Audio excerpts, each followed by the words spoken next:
Scenes may not be suitable for very young audiences. Parental guidance is recommended. Ang programang ito ay naglalabas ng sensitibong eksena at impormasyon. Striktong patnubay at gabay ng magulang ang kailangan.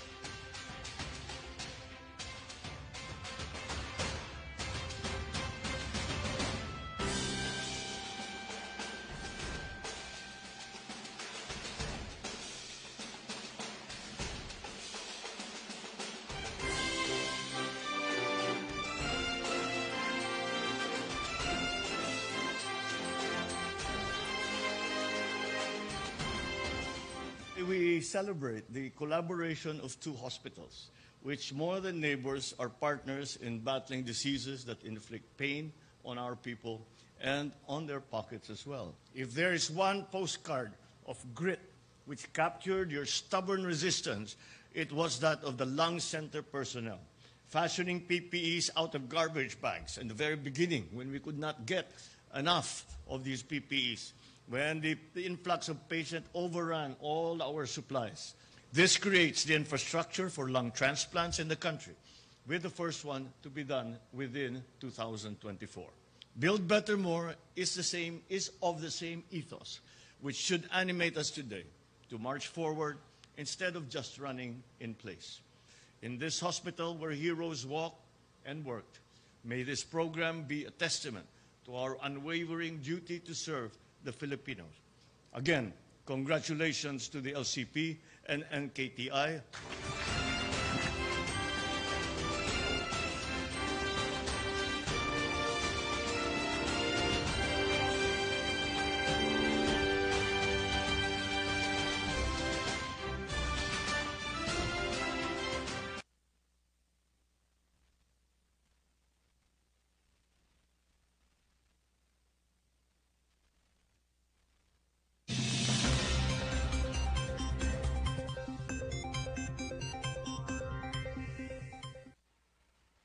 Isang magandang umaga po sa ating lahat. Weather update po muna tayo ngayong araw ng Miyerkules, January 24, 2024.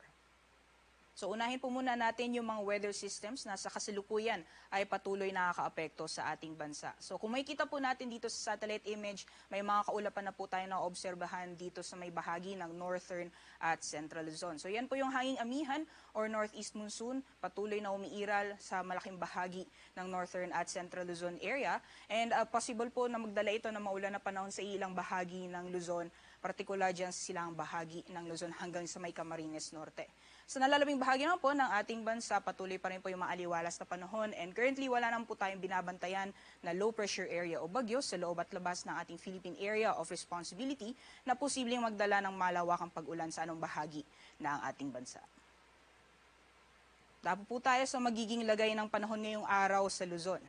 So gaya po ng nasabi natin kanina, yung amihan pa rin po ang patuloy na umiral at nakaapekto, lalong-lalo na sa silangang bahagi ng Luzon area. So hanggang dyan po sa Cagayan Valley, Isabela, Aurora, Quezon Province hanggang sa may Camarines Norte, patuloy po yung maulap na papaway na may kasamang mga pag-ulan dulot na epekto ng northeast monsoon. Dito naman sa Cordillera, magiging maulap din po yung mga kalangitan, although may mga kasama po siyang may hinang mga pag-ulan o mga pag-ambon. Sa nalalawing bahagi naman po ng Luzon, particularly dyan sa Ilocos Region, sa nalalawing bahagi ng Central Luzon, pati na rin sa Calabarzon at Metro Manila, maliwalas pa rin po yung panahon, may mga chance lamang na mga pulo-pulong may hina mga pagulan o mga pag-ambon. Sa Mimaropa naman at Bicol Region, mostly mga isolated rain showers or thunderstorms, kadalasan sa hapon o sa gabi ang posibleng maranasan ngayong araw. Sa agwat naman po ng temperatura sa mga piling syudad dito sa Luzon area, so sa Tagaytay po maglalaro mula 21 to 29 degrees Celsius, sa Baguio 16 to 23 degrees Celsius, at sa Tuguegarao 22 to 26 degrees Celsius. Maximum temperatures naman po sa Lawag, sa Metro Manila, pati na rin sa Legazpi, aabot ng 30 degrees Celsius. So magiging lagay naman po ng panahon dito sa Visayas at sa Palawan. So magpapatuloy pa rin po yung mainit at maalinsangang panahon. May mga tsansa din ng mga pulupulong pagulan, pagkidlat at pagkulog. Sa agwat naman po ng temperatura sa Kalayaan Islands, maglalaro mula 24 to 31 degrees Celsius. Maximum temperatures for Puerto Princesa City, Palawan, abot ng 32 degrees Celsius. And maximum temperatures naman para sa Iloilo, Cebu, pati na rin sa Tacloban, aabot ng 31 degrees Celsius. Gayon din po sa magiging lagay ng panahon dito sa Mindanao, although mas mataas po yung chance na makakaranas po tayo ng mga isolated rain showers or thunderstorms. So patuloy lang po tayo sa pag-monitor ng mga thunderstorm advisory na ilalabas ng ating Regional Services Divisions. Sa agwat naman ng temperatura sa mga piling syudad dito sa Mindanao, for Zamboanga maglalaro mula 25 to 32 degrees Celsius. Gayon din sa Davao, 32 degrees Celsius maximum temperatures. At sa Cagayan de Oro naman, temperatura ay maglalaro mula 22 to 31 degrees Celsius. So sa kasalukuyan po ay may babala din tayo sa mga matataas na pag-alon or may nakataas po tayong gale warning sa ilang baybayin ng Luzon pati na rin ng Visayas. So yung areas po na highlighted ng red, yun po yung areas na matataas po yung mga pag-alon, particularly dyan sa Batanes hanggang dito sa may La Union. And then pati na rin sa Cagayan Valley, Aurora, ilang baybayin ng Quezon, Camarines Norte, sa northern at eastern coast ng Catanduanes, pati na rin sa ilang baybayin ng northern Samar. So delikado pa rin pumalaot, lalong-lalo na yung may mga maliit na sakyang pandagat. So magiging lagay naman po ng panahon sa mga piling syudad sa ating bansa hanggang sa darating na Sabado. So unahin po muna natin yung mga piling syudad dito sa Luzon. For Metro Manila at sa Baguio City, patuloy pa rin po yung epekto ng northeast monsoon hanggang sa darating na Saturday. Fair weather conditions pa rin po tayo for Metro Manila. Although yung sa Baguio City may kalakasan pa rin po yung epekto ng northeast monsoon. So hanggang Friday, magiging maulap pa rin po yung mga kalangitan natin na may kasamang may mga pag-ulan. And then fair weather conditions pa rin po pagdating ng Sabado. Sa Legazpi City naman, dulot na epekto or possible effects ng shear line. Posible po yung mga kalat-kalat, mga pag-ulan, pagkidlat at pagkulog simula bukas hanggang Friday. And then yung amihan naman po magdadala ng maulan na panahon pagdating ng Sabado. Agwat po ng temperatura sa Metro Manila, maglalaro mula 23 to 30 degrees Celsius. For Baguio City naman, 14 to 22 degrees Celsius at sa Legazpi City naman, 24 to 31 degrees Celsius. Sa mga piling syudad naman sa Visayas hanggang sa Sabado, magpapatuloy pa rin po yung mainit at maalinsangang panahon. Liban na lamang po yung mga tsansa ng mga pulo-pulong mga pag-ulan, pagkidlat at pagkulog kadalasan sa hapon o sa gabi. For Metro Cebu temperatures, hanggang sa Sabado, maglalaro mula 24 to 31 degrees Celsius. Sa Iloilo naman, 25 to 31 degrees Celsius at sa Tacloban, 24 to 31 degrees Celsius. Sa mga piling syudad naman sa Mindanao, for Metro Davao, fair weather pa rin po mararanasan hanggang Friday and possible na iiral po makakaapekto yung shear line sa bahagi or eastern sections ng Mindanao. So dyan po sa Davao, posible pong magiging maulan yung panahon pagdating ng Sabado. For the rest naman po, dyan sa Cagayan de Oro, pati na rin sa Zamboanga, hanggang Sabado po magpapatuloy yung, yung fair weather conditions or may mga tsansa pa rin po ng mga pulo-pulong mga pag-ulan. For Metro Davao temperatures, maglalaro mula 24 to 31 degrees Celsius. Para naman sa Cagayan de Oro, 23 to 31 degrees Celsius. At sa Zamboanga naman, 24 to 33 degrees Celsius. Ngayong umaga, si Haring Araw ay sisikat ng 6:25 a.m. at lulubog mamayang 5:51 p.m. Para sa karagdagang impormasyon, bisitahin lamang po ang aming social media accounts at ang aming website pag-asa.ust.gov.ph. At iyan po muna ang latest mula dito sa Pag-asa Weather Forecasting Center. Ako po si Rhea Torres. Magandang umaga po sa ating lahat.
Kumusta? Paalis ka na ba? Kung paalis ka na kabayan, siguraduhin mo ang iyong kontrata. Tandaan mo, kontrata ang importante sa lahat. Ano nga ba ang kontrata? Ang kontrata ay kasunduan ng OFW, ng employer at ng ahensya. Ito ay pinipirmahan ng OFW at ng legal na kinatawan ng ahensya bilang patunay na sila ay nagkakasundo sa nakasaad sa kontrata na may kinalaman sa pagtatrabaho ng OFW sa magiging employer nito. Bakit mahalaga na may kontrata?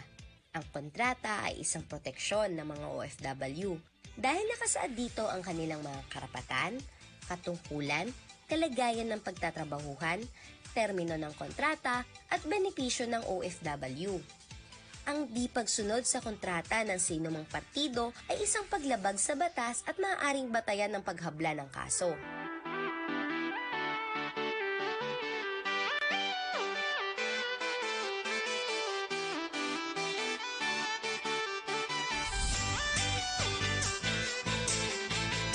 O ano kabayan?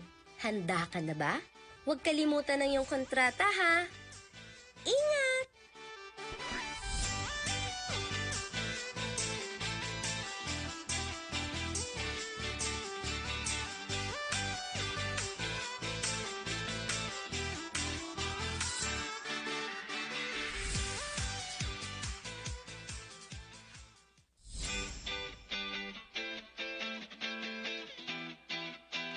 Ano nga ba ang RA 10022 o Migrant Workers and Overseas Filipinos Act of 1995?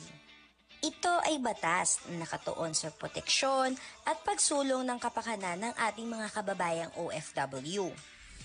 Bakit nga ba mahalagang malaman ng bawat manggagawang OFW ang mga ito? Dahil ito ay makakatulong upang malaman ang mga karapatan bilang isang manggagawa tulad na lamang ng mga sumusunod. Pagbabawal sa paniningil sa mga manggagawa ng illegal recruitment fees at iba pang panggastos. Malayang paghahanap ng trabaho at paghahanap ng mapapasukang hanap buhay. Karapatan sa laban panghimasok sa pansariling pananahimik. Karapatan sa pamamahinga at paglilibang. Confidentiality at pangangalaga sa mga personal na datos at impormasyon ng manggagawa. Alamin ang iyong bansang pupuntahan at pagtatrabahuhan.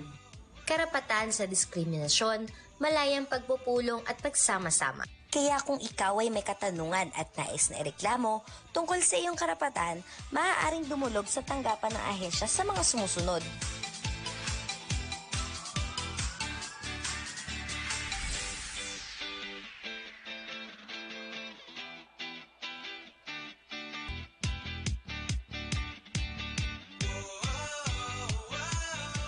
Ngayong alam mo na ang kalagahan ng iyong karapatan bilang isang manggagawa, huwag hayaan na ikaw ay busuin at ipaglaban ang iyong karapatan. Ingat kabayan!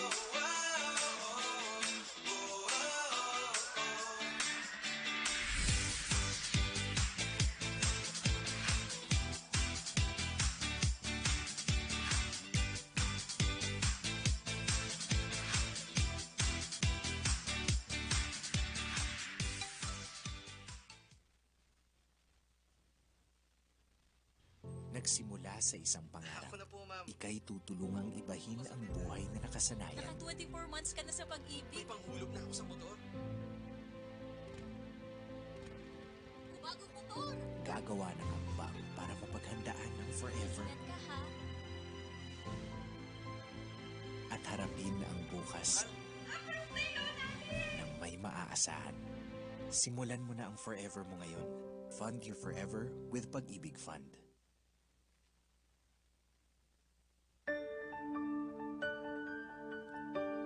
Paano nga ba magmahal?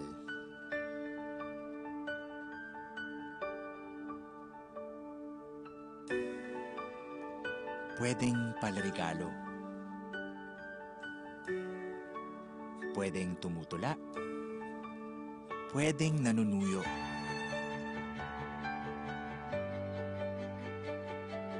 Pero ako, paglilingkuran kita tulad ng pag-ibig. Iba ang lingkod pag-ibig.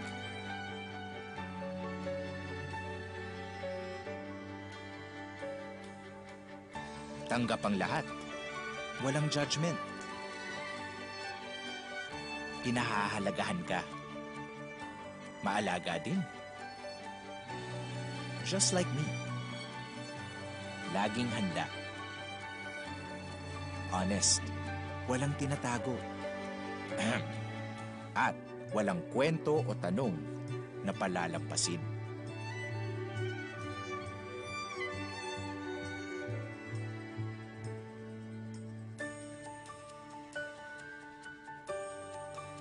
Oh, di ba? Parehong-pareho.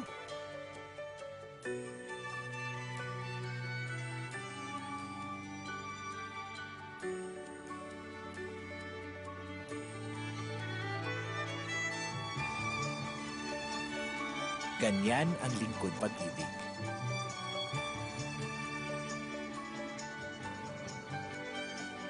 Paano nga ba magmahal? Pag-ibig, naglilingkod ng tapat at totoo.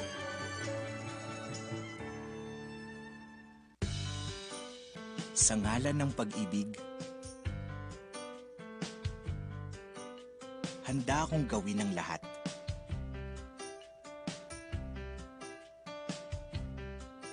Handa akong ibigay ang lahat. Mapadama lang ang tunay na pag-ibig sa'yo. Kaya sa ngalan ng pag-ibig, tutuparin ko ang ating pangarap.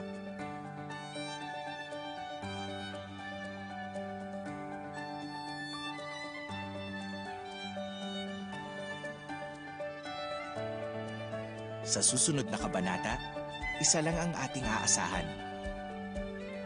Ang Pag-ibig Housing Loan.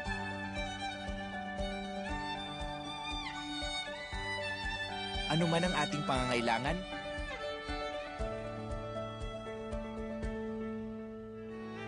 may home loan na bagay sa atin.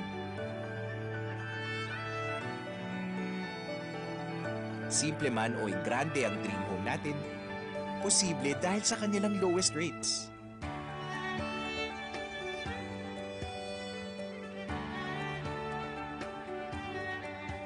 Pangmatagalan ang ating samahan dahil hanggang 30 years ang payment terms.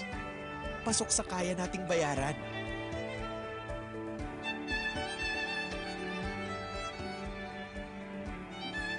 Para sa'yo, para sa akin, para sa pangarap natin. Lahat gagawin, lahat tatahakin. Sa ngalan ng pag-ibig, walang imposibleng pangarap.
magmahal ng iba, mamahalin ko muna ang sarili ko.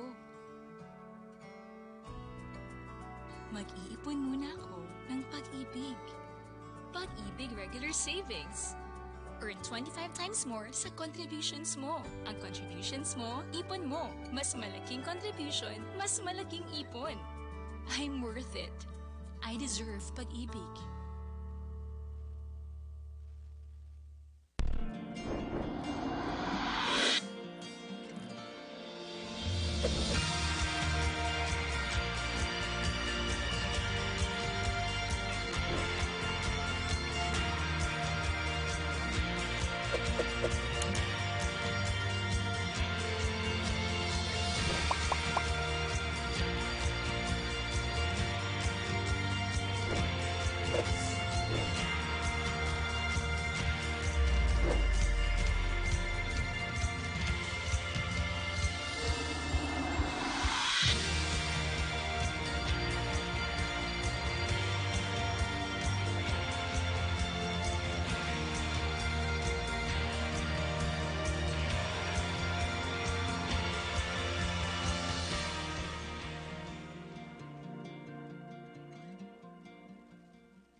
Minsan ang pag-ibig, online mo pala mahahanap. Ang bagong virtual pag-ibig. One click, you can track your savings. Easily pay for your loans. Even live chat with us.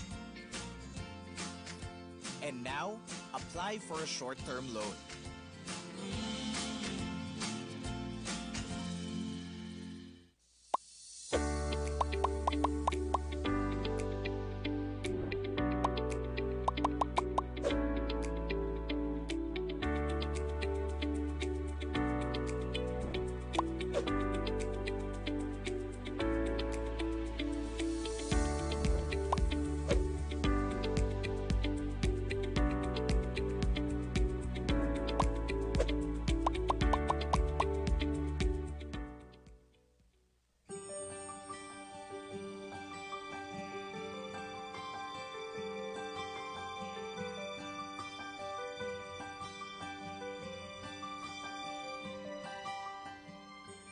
Bawat isa sa atin ay nagnanais ng magandang buhay para sa ating pamilya. Lahat ay gagawin natin, mabigyan lamang sila ng magandang buhay. Kung minsan pa ay kaya nating isakripisyo ang lahat para makamit natin ang pinapangarap nating buhay para sa kanila. Kaya naman, marami sa atin ang pinipiling makipagsapalaran sa ibang bansa para makamtan ang inaasam-asam.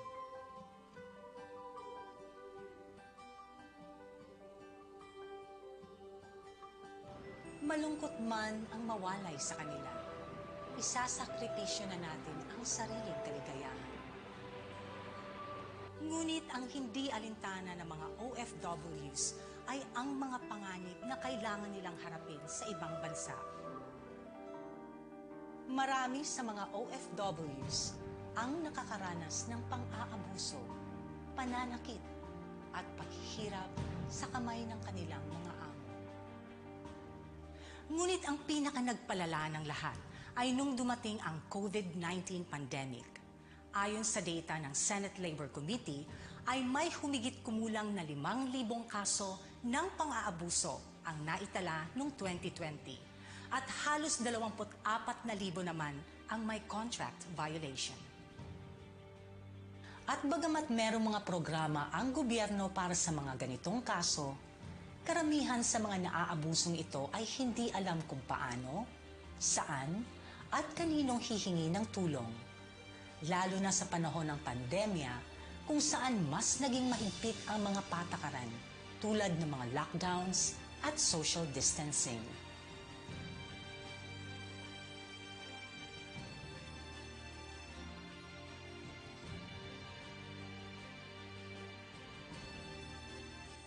Ano nga ba ang mga dapat mong gawin para masiguro na maging maayos ang buhay bilang isang OFW at maiwasang maabuso sa ibang bansa? Kasama na rin na masiguro ang kapakanan ng iyong mga mahal sa buhay na iniwan.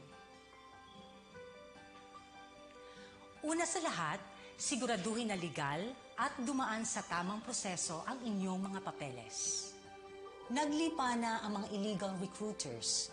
Siguraduhin hindi ka magpapabiktima sa kanila dahil mas mataas ang tsansa na maabuso ka sa ibang bansa kapag ikaw ay illegally recruited. Huwag basta-basta magtiwala sa mga recruiters na kumakausap sa iyo.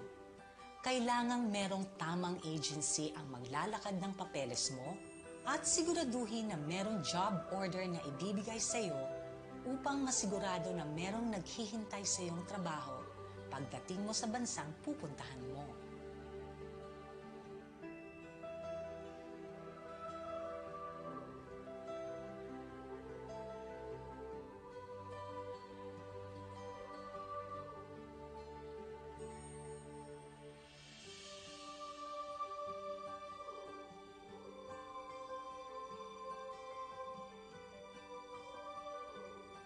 Isa rin sa importanteng dapat gawin kung ikaw ay aalis ng bansa ay ang magpamiyembro sa Overseas Workers Welfare Administration o OWA, isang ahensya na nangangalaga sa interes ng mga OFWs at ng kanilang mga pamilya.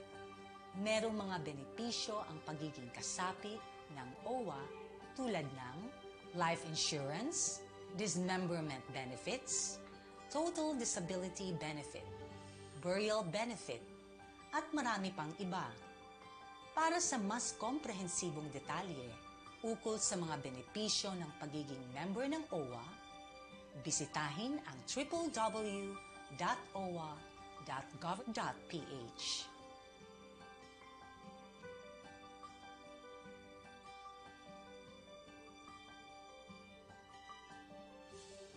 Sa pagdating mo sa bansang pagtatrabahuan, marapating alamin agad kung ano ang mga ahensyang makakatulong sa iyo sa panahon ng kagipitan o pangangailangan.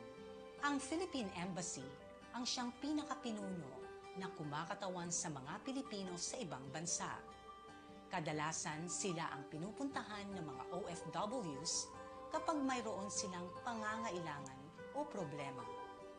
Alamin ang lokasyon nito sa bansang inyong pinuntahan, pati na rin ang kanilang contact number para handa ka sa oras na kailanganin sila.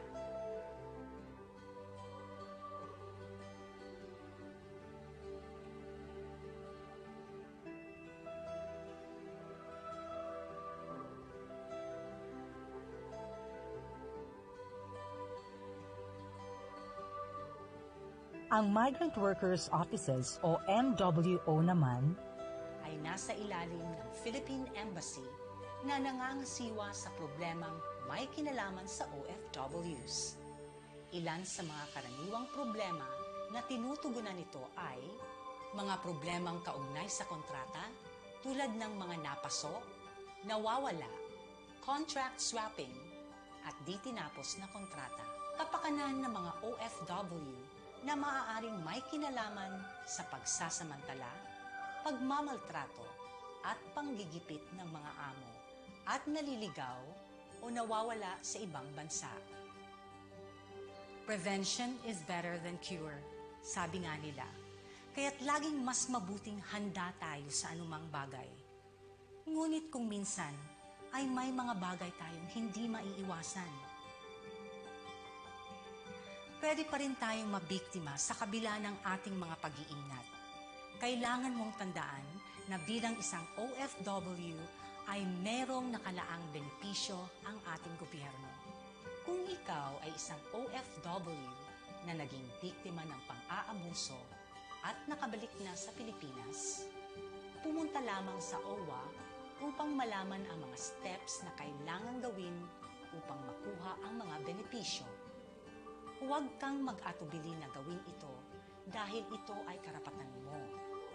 Kung merong mang hindi mauunawaan, maaari kang magtanong sa mga representative ng OWA o kaya naman ay humingi ng tulong sa mga taong mas nakakaunawa.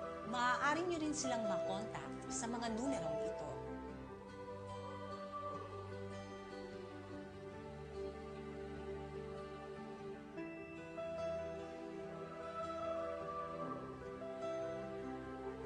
Dapat malaman mo, bilang isang OFW, ikaw ay may karapatang mamuhay ng marangal, maayos, at may dignidad. At lahat ng ito ay para sa kinabukasan ng iyong pamilya. Kaya naman kailangan gawin natin ang lahat upang masiguro ang kanilang maayos na kinabukasan.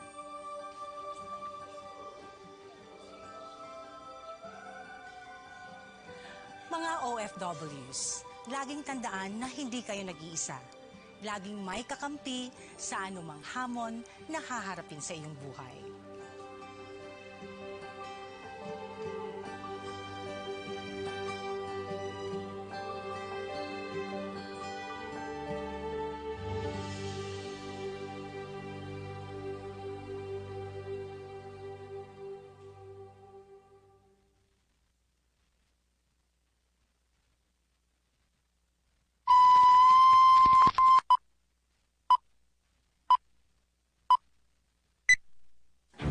Negosyo.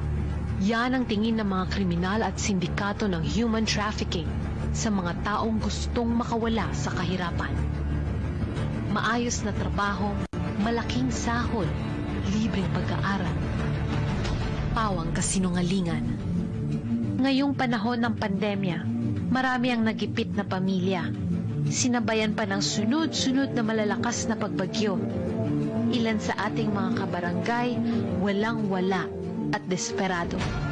Dito namamayagpag ang mga sindikato. Tutulong di umano, magbibigay ng trabaho, yun pala, ikukulong, aalilain, aabusuhin ng paulit-ulit, gagamitin sa krimen. Ang pinakamapait, may mga kaso pa na mismong kamag-anak o kaya'y sariling magulang pa ang nambibiktima sa kanilang mga anak. Walang sino man ang dapat makaranas ng pagdurusang ito. Papayag ka bang may mabibiktima pa sa ating mahal sa buhay? Tayong mga nasa barangay, dapat parating mapagmatyak, mapanuri at matalino upang hindi mapasukan ng mga kawatan at sindikato ang ating komunidad at ma-rescue ang nangangailangan ng saklolo. Ano ba ang dapat gawin? Una, siguraduhing mayroong maayos na mekanismo at budget upang pigilan ang human trafficking at alagaan ng mga biktima nito. Kumpleto na ba ang setup ng Barangay Vow Desk at Barangay Council for the Protection of Children? May kumpletong listahan ng residente lalo ng kababaihan at kabataan? May situationer na ba sa kababaihan at mga kabataan? May ordinansa na ba para labanan ang TIP? May hotline at social media accounts na ba ang barangay para sa sumbong ng taong bayan? Ikalawa, humanap ng kakampi. Ipakalat ang impormasyon para pigilan ang TIP. Nagsagawa na ba ng advocacy campaign sa mga CSOs, faith-based organizations, samahan ng mga kababaihan at kabataan, purok leaders, mga magulang o guardians, volunteers, at iba pa para maging kaisa laban sa TIP? May regular information drive na ba sa komunidad para mapigilan ang illegal na recruitment at TIP?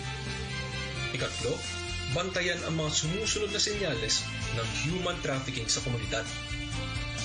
Nakatira sa amo na ubod ng higpit, kalunos-lunos at siksikan ng tirahan.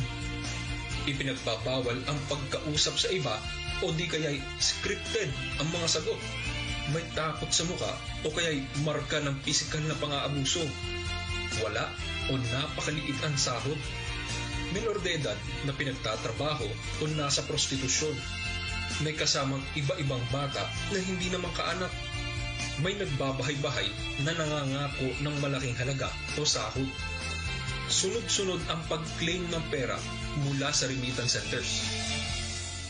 Kahit pa dumaraan tayo sa matinding pagsubok, dala ng pandemya, mga sakuna o kaguluhan, walang magiging puwang para sa mga human traffickers kung handa at tulong-tulong ang bawat komunidad.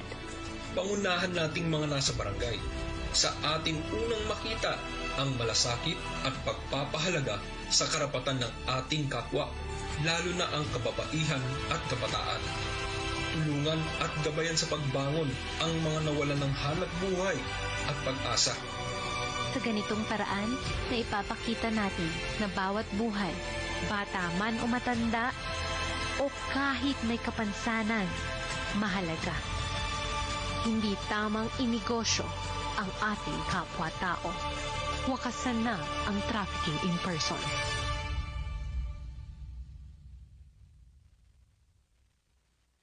This is Loida. Loida came from a poor family in the province. To help her family, she agreed to take on a job as a waitress in Manila from a shady recruiter. Upon her arrival, however, instead of waitressing, she was forced to do sex acts against her will. Loida is a victim of sex trafficking, exploited with very little pay, unable to go back home due to debt and threats. This is an example of human trafficking. Sex trafficking is just one of the many forms of human trafficking. Human trafficking is illegal and is a grave violation of human rights. Over 1,000 Filipinos get trafficked every year for various purposes, holding them against their will.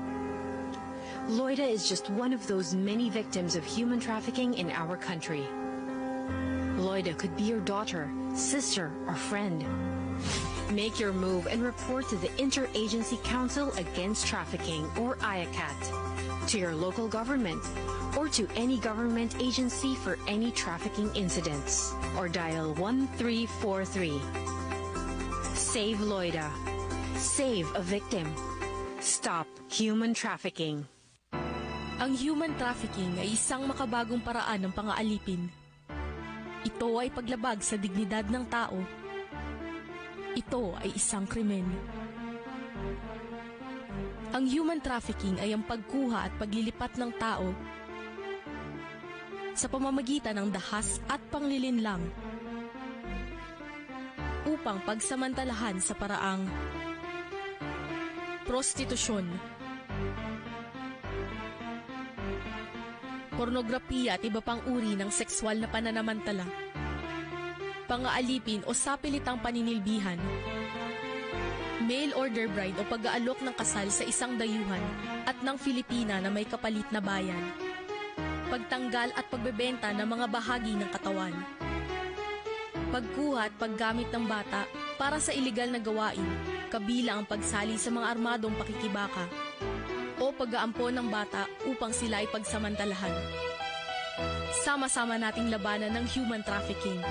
Laban kontra human trafficking ay laban nating lahat.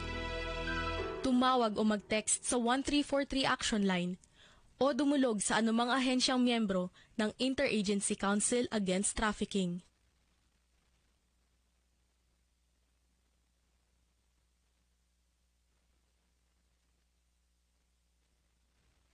Araw-araw, maraming nangingibang bayan para mabigyan ng maliwanag na bukas ang kanilang pamilya. Subalit kadiliman ang kanilang kinabagsakan dahil sila'y naging biktima ng human trafficking. Sila ay kinakalakal, pirsahang pinagtatrabaho, kinukulong, inaabuso. Mananatiling madilim ang kanilang bukas kung di natin susugpuin ang human trafficking. Sumama sa laban kontra human trafficking. Tumawag sa 1343 at makipag-ugnayan sa Interagency Council Against Trafficking. Minsan, may mga taong nagpo-post ng mga sexual na litrato ng mga bata na hindi kailanman dapat i-share. Sa tuwing ang litrato o video ay na-share or nare-reshare, kahit na upang maghayag ng galit, takot o pagkagulat, ang batang nasa litrato ay lalo lamang napapahamak. Iligal ang pag-share ng mga ganitong litrato. Ang pag-like, comment, o kaya ang pag-share nito ay lalo lamang nagdudulot ng kapahamakan sa bata. Pero makakatulong ka. Kapag makita mo ang ganitong mga image o video sa Facebook, i-report ito. Tulungan ang mga bata.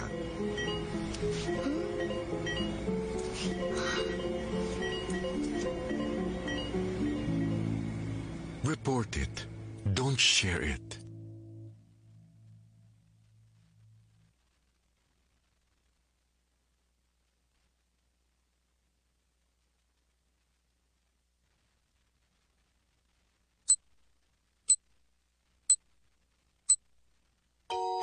na mahal talaga ako ni Nanay. Tingnan niyo, bago lahat ng gamit ko. Ang ganda-ganda ko. Maraming salamat, Nanay.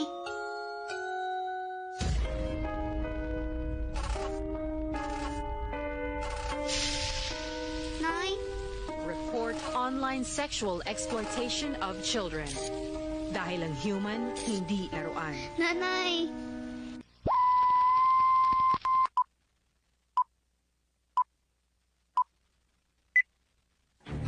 Negosyo.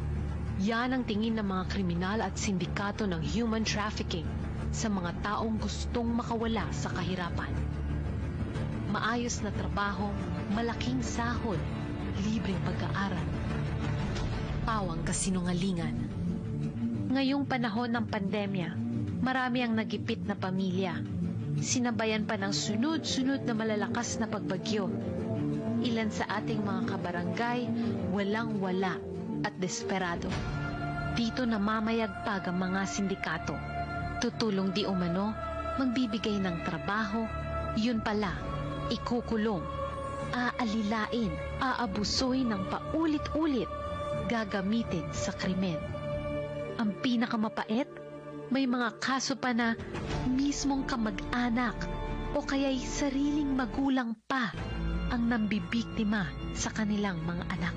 Walang sino man ang dapat makaranas ng pagdulusang ito. Papayag ka bang may mabibiktima pa sa ating mahal sa buhay? Tayong mga nasa barangay, dapat parating mapagmatyak, mapanuri at matalino upang hindi mapasukan ng mga kawatan at sindikato ang ating komunidad at ma-rescue ang nangangailangan ng saklolo. Ano ba ang dapat gawin? Una, siguraduhing mayroong maayos na mekanismo at budget upang pigilan ang human trafficking at alagaan ng mga biktima nito. Kumpleto na ba ang setup ng Barangay Vow Desk at Barangay Council for the Protection of Children? May kumpletong listahan ng residente lalo ng kababaihan at kabataan?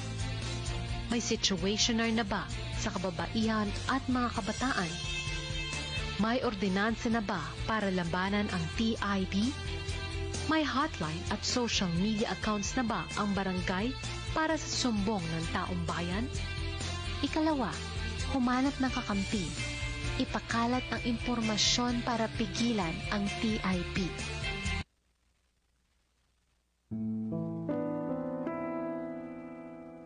Eric, a 25-year-old fisher who has 4 young children, dreams of a better life for his family. Promised high income, he joins a crew of local fishers for a fishing expedition, leaving his family behind for weeks.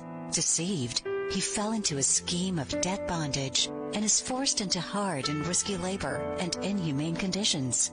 He ends up in more debt with the company and has no other option but to continue until his debts are paid. Jenny, a 7-year-old girl, dreams of becoming a doctor someday. To put food on their table, her mother asks her to play in front of a camera and gives her chocolates in return. Online, a man from Europe orders her mother to make Jenny perform sexual acts. She does. Her mother gets paid 500 pesos. Maria feels the need to help send her 5 siblings to school. She accepts a promise of working as a sales lady in Singapore. Her recruiter arranges for her to travel with other women as tourists transiting through Malaysia. Despite her misgivings on the travel scheme, she proceeded, thinking it was a once-in-a-lifetime opportunity. In Malaysia, they were locked up, and on arrival in Singapore, she was forced into prostitution. Maria, Jenny, and Eric, together with 784,000 plus more Filipinos, are victims of modern-day slavery.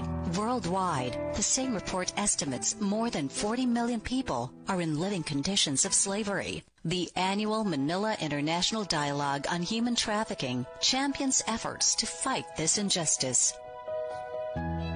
It is a platform for open conversations to inform decisions and generate and share insights with all stakeholders. It is a space for sharing significant information to further enhance international cooperation, to work hand in hand on actual trafficking in persons cases.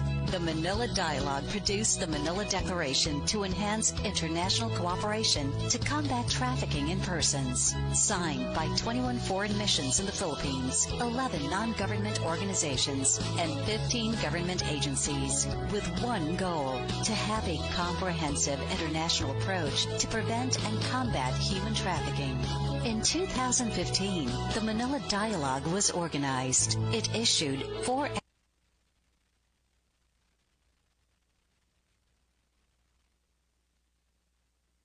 Okay, ang ating Sincerity Cafe and Restaurant na matatagpuan sa iba't ibang panig ng Kamaynilaan at dalawa naman sa Quezon City. Ang ating mga telephone number ay 8241-9990 and 8241-9972 para sa inyong mga catering. Baka gusto nyo po magpa-deliver. Apakasarap ng mga, ang pinaka-number 1 dyan na masarap po sa Sincerity ay ang kalan chicken. Ang paborito ko dyan ay oysters cake, di ba? 1956 pa ng itayo ng Pamilya Uy ang naturang Sincerity Restaurant na matatagpuan sa iba't ibang panig ng Kamaynilaan tulad ng 519 Quintin Paredes Street, Binondo, Manila. Meron din tayo sa 238 Banawi Center, Banawi Street, Barangay Manresa, Quezon City. At kung kayo na may matutungo dito sa Lucky China Town Mall, ayan, nasa ground floor ng Binondo, Manila. Meron din sa Unit 2, 285 Gibara Street, Corner Hardboard Street, Little Baguio, San Juan. Matungo naman kayo sa Robinson's Magnolia, Express Sincerity rin po ang naririyan. At ang SM Mega Mall sa Quezon City.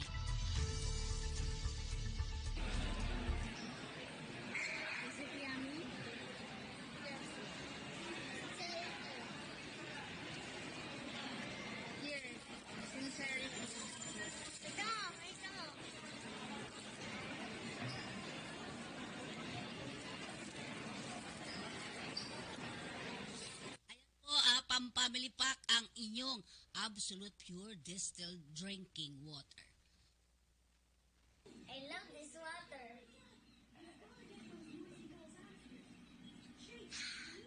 Thirst quenching.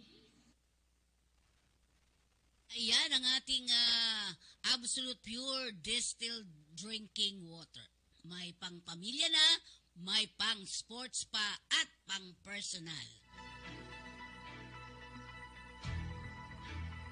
At para naman sa ating flag carrier ng Pilipinas, andyan po ang ating Philippine Airlines. Ayan, gustong-gusto pong sakyan yan ang ating mga elderly kasi safe ka na, safe and sound sa pagsakay at pagbaba ng ating flag carrier. Walang iba kundi ang ating Philippine Airlines.